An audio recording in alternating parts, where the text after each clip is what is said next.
Before we start, comment where you're watching from and your age. London, England, April 17th, 1984, 3:47 p.m.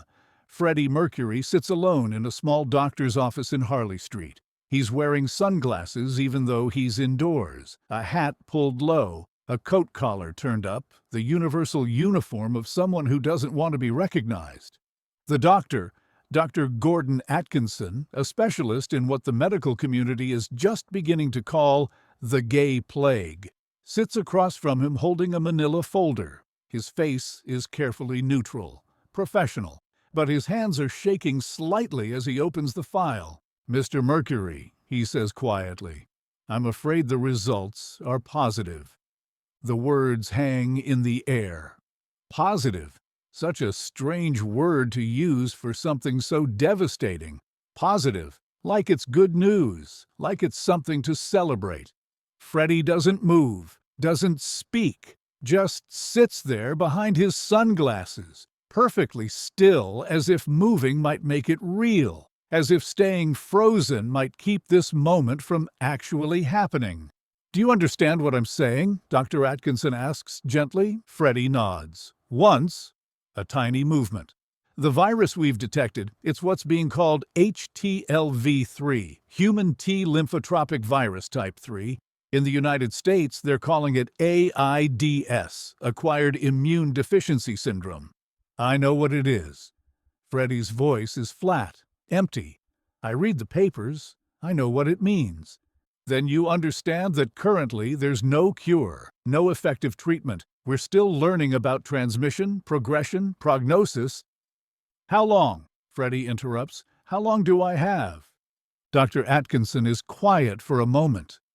"That's difficult to say. The data is still limited, but based on what we've seen in other patients, most people survive between 1 to 3 years after diagnosis. Some longer, some shorter." 3 years. Freddie's voice is barely a whisper. 3 years maximum. "Mr. Mercury, I want you to understand that this is a developing situation. New research is happening every day. There's hope that—" "Hope!" Freddie laughs. It's a terrible sound. Hollow. Broken. "Yes. Hope. That's useful." He stands abruptly. The chair scrapes against the floor. "Thank you, doctor, for your honesty." "Mr. Mercury, please, sit down. We need to discuss support systems, care protocols, who you're going to tell, who can help you through this. You shouldn't face this alone." Freddie turns to the door.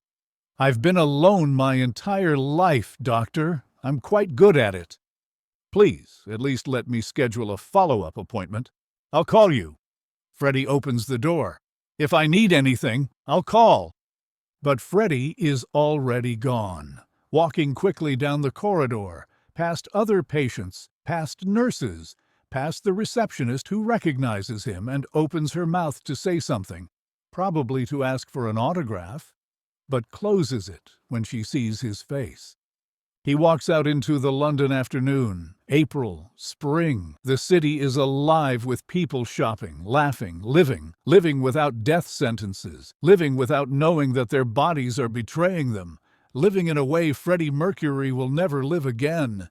He gets into his car, a Rolls-Royce, expensive, ridiculous, the kind of car Freddie Mercury drives. But sitting in it now, alone, with those words echoing in his head, positive, 3 years, no cure.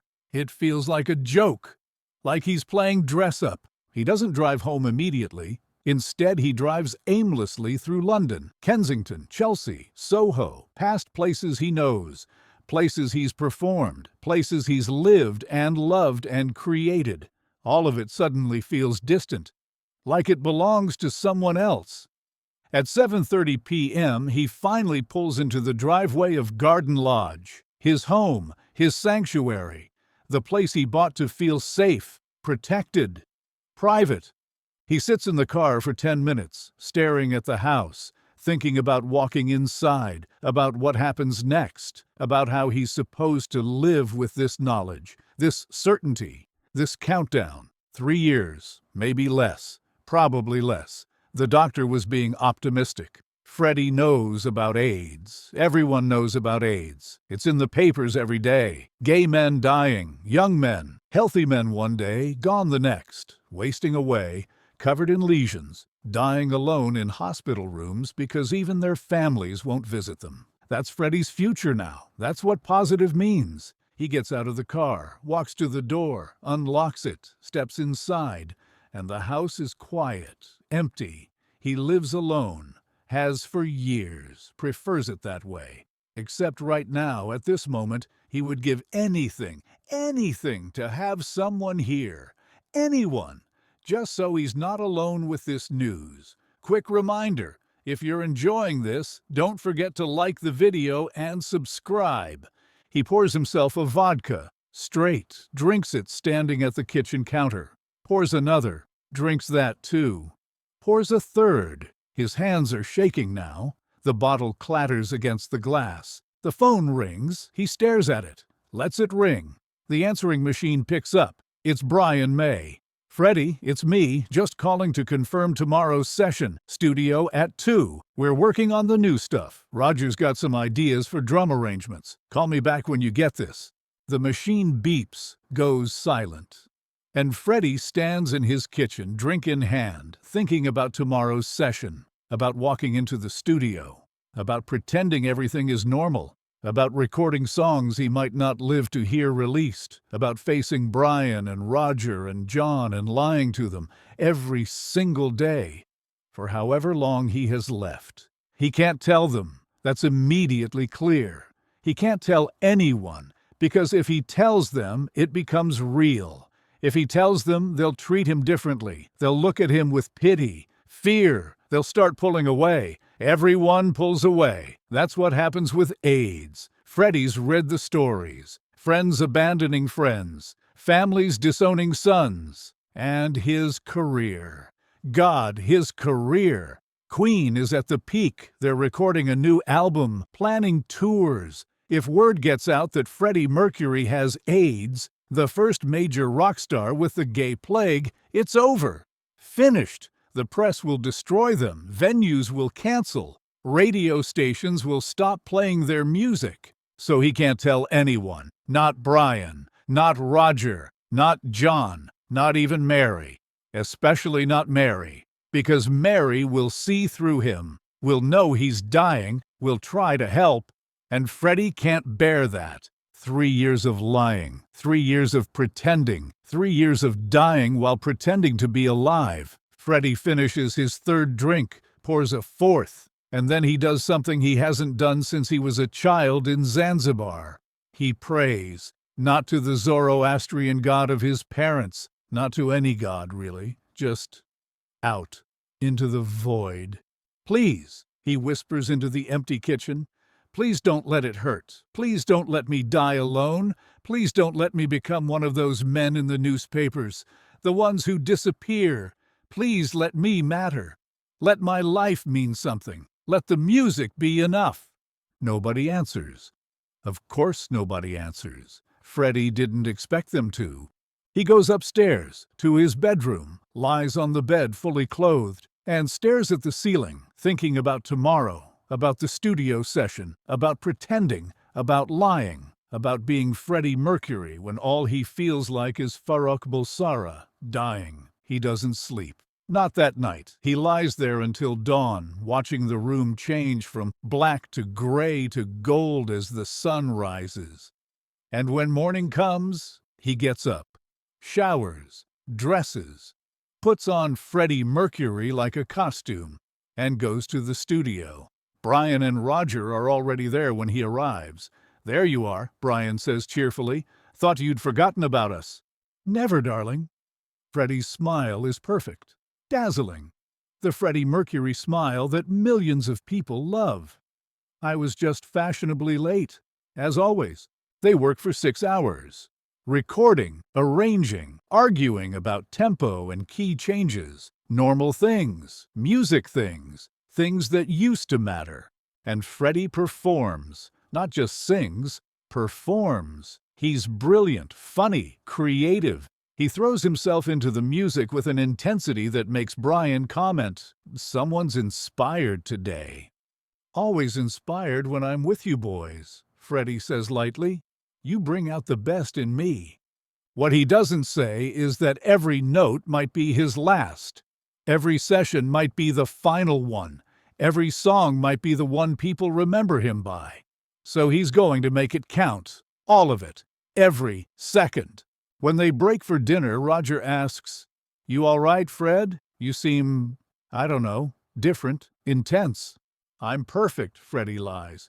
"Just excited about the new material."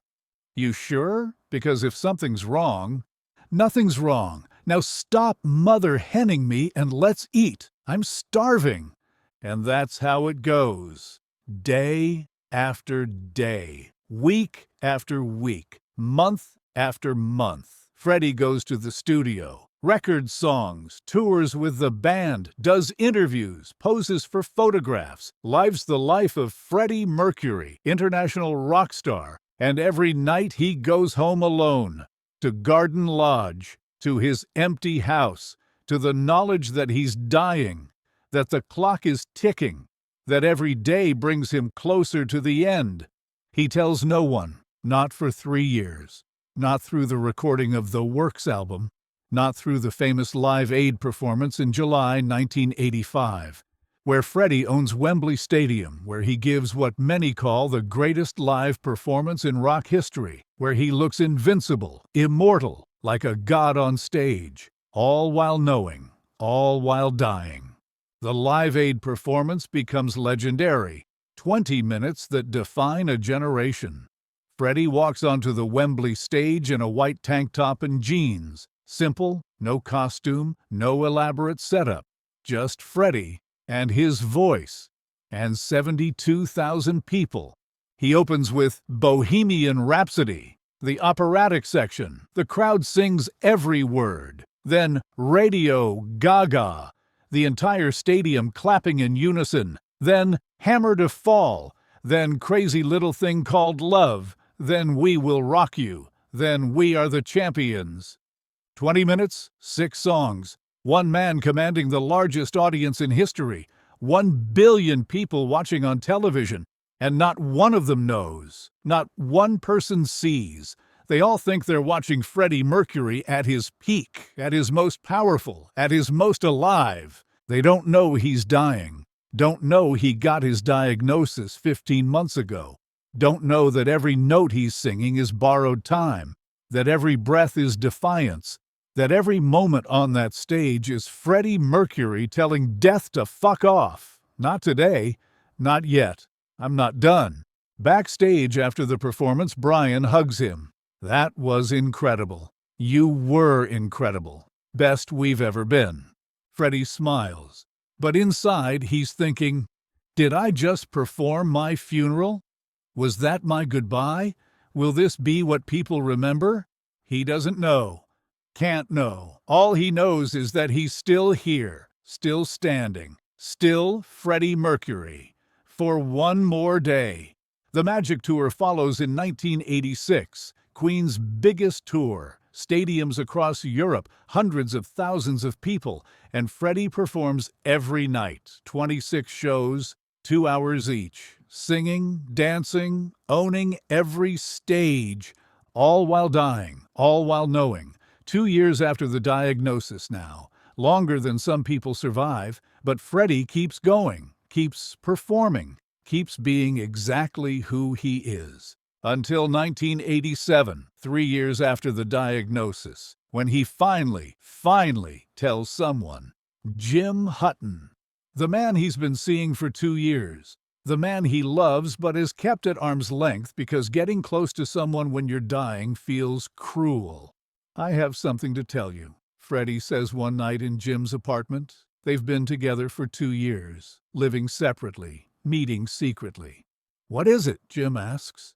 "I'm sick." Freddie's voice is steady. He's practiced this, rehearsed it. "I've been sick for 3 years, since 1984. I have AIDS."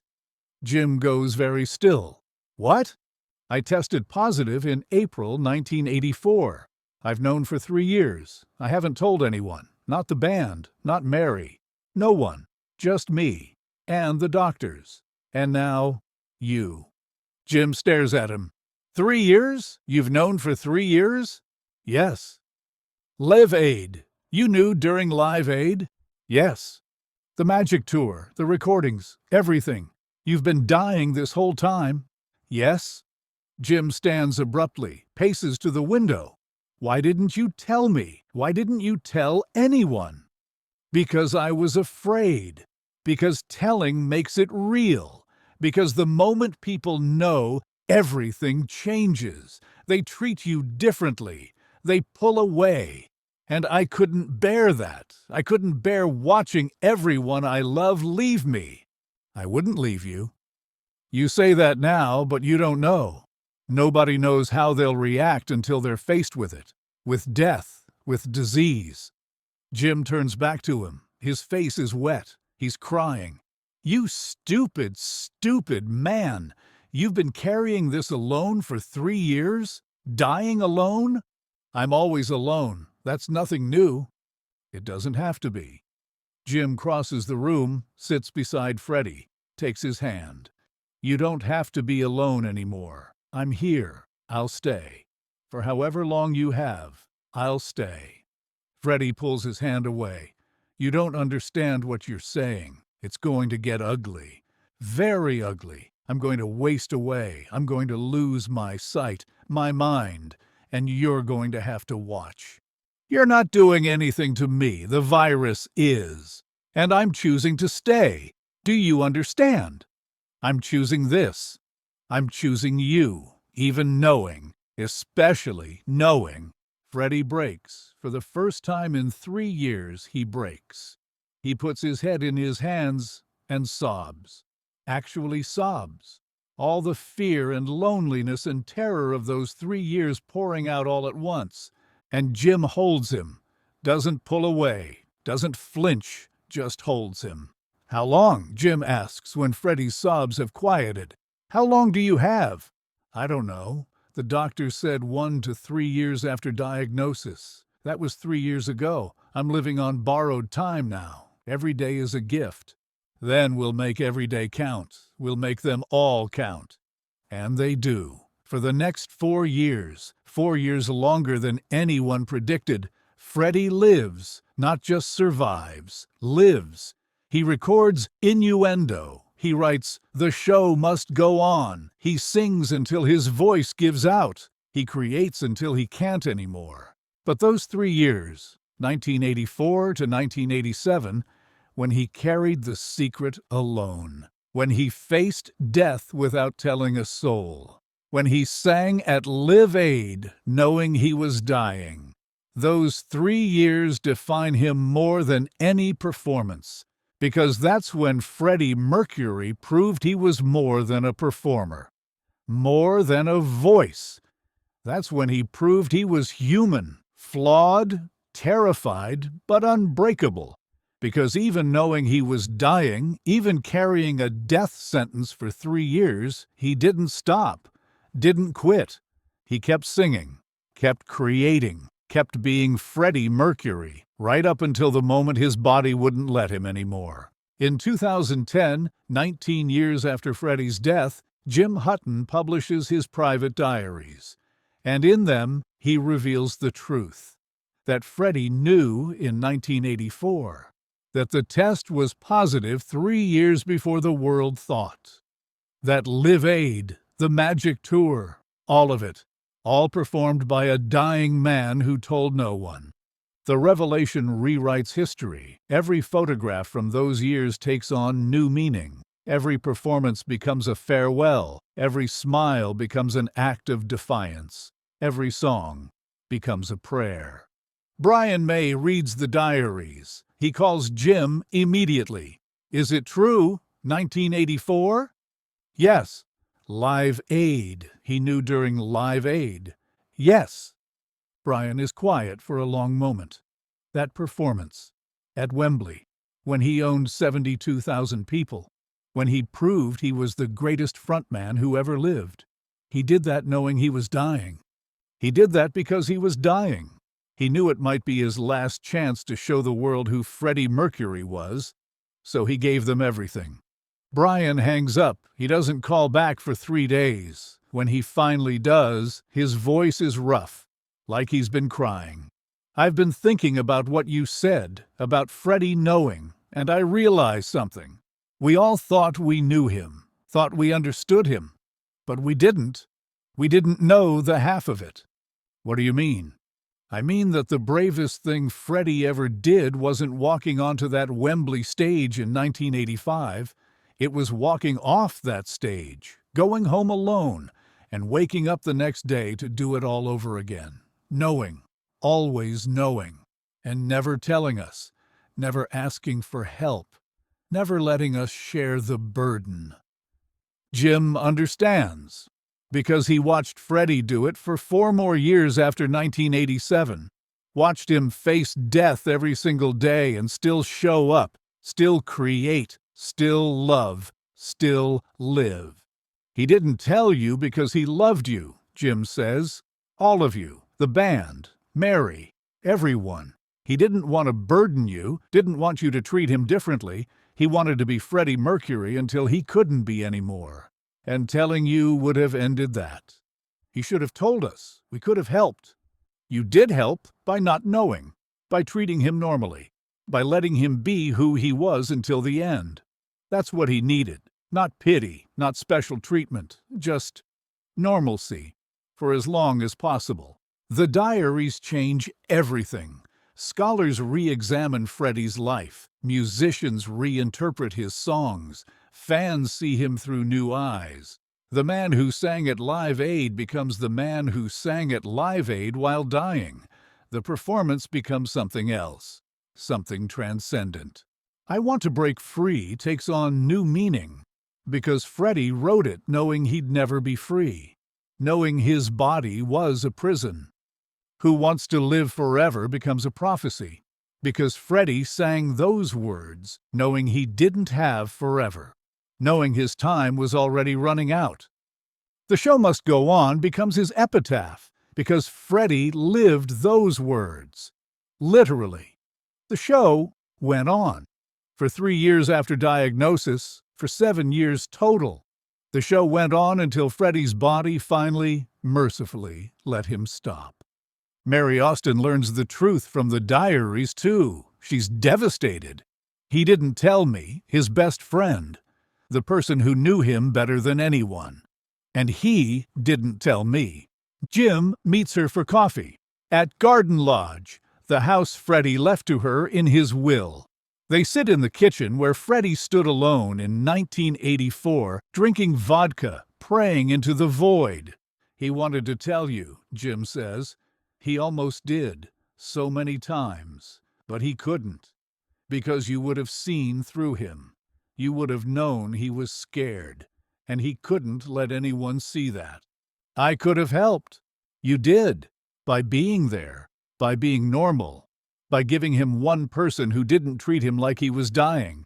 To you, he was just Freddie, your Freddie, and that's what he needed." Mary cries, not gentle tears, sobs. 3 years of living with a death sentence. How did he do it? Jim thinks about this, about all the nights he lay beside Freddie after 1987, about all the mornings Freddie woke up and chose to keep going. "I think he did it the same way he did everything. He performed. He put on Freddie Mercury like a costume every morning, and he wore it so well that even he forgot he was dying. At least during the day, it was only at night alone that he let himself remember. The revelation sparks documentaries, news articles, academic papers. People search for clues, for hints, for moments where Freddie's mask slipped, and they find them, so many of them, in interviews where Freddie seems distant, in photographs where his smile doesn't reach his eyes, in performances where he sings with an intensity that seems almost desperate. These are the days of our lives. The last music video, filmed in black and white because Freddie's too thin for color. He sings directly to the camera. "I still love you. And everyone watching knows this is goodbye. But knowing he sang those words, having lived with his diagnosis for 7 years, having hidden it for 3, makes them different. Makes them not just a farewell to fans, but a farewell to the lie. After 7 years of pretending, Freddie is finally telling the truth. November 24th, 1991. Freddie Mercury dies. The world mourns. But in 2010, when the Diaries reveal the 1984 diagnosis, they lose him again, differently, because now they understand. Every song, every performance, every interview, all of it was a dying man refusing to die. For 3 years, alone, carrying death like a secret, like a weight, like a performance that never ended. And the question everyone asks once they know the truth is, why? Why hide it for 3 years? The answer, Jim Hutton writes in his diaries, is simple and complicated and utterly Freddie. Because if I told people I was dying, they would have treated me like I was dead. And I wasn't dead. Not yet. I was still Freddie Mercury, still alive, still creating, and I needed to be that for as long as possible. Needed to prove that AIDS didn't define me, that I was more than my diagnosis. 3 years, 72,000 people at Live Aid, millions watching on television, none of them knowing, all of them witnessing Freddie Mercury at his peak, while he was dying, while he knew, while he carried death in his body and defiance in his voice. That's the story. That's the truth. Not that Freddie Mercury died of AIDS. Everyone knew that. But that he lived with AIDS for 7 years, 3 of them completely alone. 3 years of waking up every morning and choosing to keep going, choosing to keep singing, choosing to keep being Freddie Mercury. That's not just a story about a rock star. That's a story about the human will to survive, to create, to matter, even when death is certain. Because if you know you're dying, what do you do with the time you have left? Freddie Mercury's answer, everything, absolutely everything, and history will remember him for it. Not just as the man who sang Bohemian Rhapsody, but as the man who sang at Live Aid while dying. The man who hid his diagnosis for 3 years not out of shame, but out of defiance. The show must go on. Freddie proved it. For 7 years, every single day. And even then, his last gift wasn't a confession. It was music, songs recorded in his final months, vocals that shouldn't have been possible. Because Freddie Mercury wasn't just a singer, he was a survivor. For 7 years after a death sentence, 3 of them alone, all of them defiant. That's the story of 1984. That's the secret Freddie kept. And now, knowing it, we can never listen to Queen the same way again. Every song is a farewell. Every performance is a victory over death. Every note is proof that a dying man can still create beauty, can still matter, can still shine, can still be Freddie fucking Mercury right up until the end. Thanks for watching. Please like the video and subscribe for more.